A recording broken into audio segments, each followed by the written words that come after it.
எல்லாருக்கும் வணக்கம்.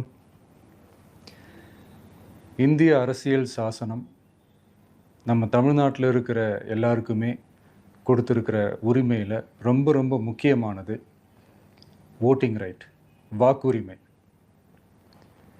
ஒரு மனுஷன் உயிரோடு இருக்கான்றதுக்கு அடையாளமாக இருக்கிறதுல அவனோட ஓட்டுரிமை ரொம்ப முக்கியம். அதனால தான் voting is not only our right but also our life.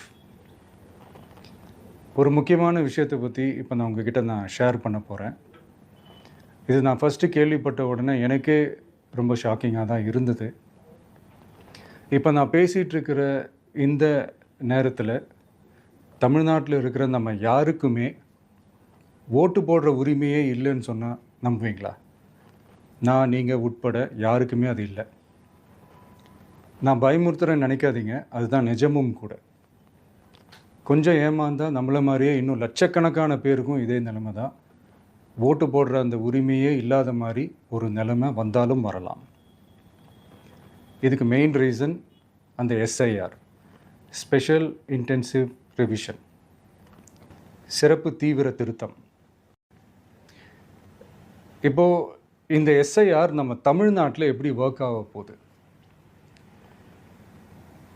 கடந்த ஜனவரி மாதம் எடுத்த அந்த கணக்கெடுப்பில் 6,36,00,000 வாக்காளர்கள் நம்ம தமிழ்நாட்டில் இருக்கிறாங்க.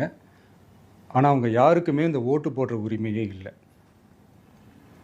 அந்த பிஎல்ஓன்னு சொல்லுவாங்க, பூத் லெவல் ஆஃபீஸர்ஸ், வாக்குச்சாவடி நிலை அலுவலர். அவங்க தான் வீடு வீடாக போய் அந்த ஃபார்மை கொடுப்பாங்க. அதை நம்ம ஃபில்அப் பண்ணி கொடுக்கணும்.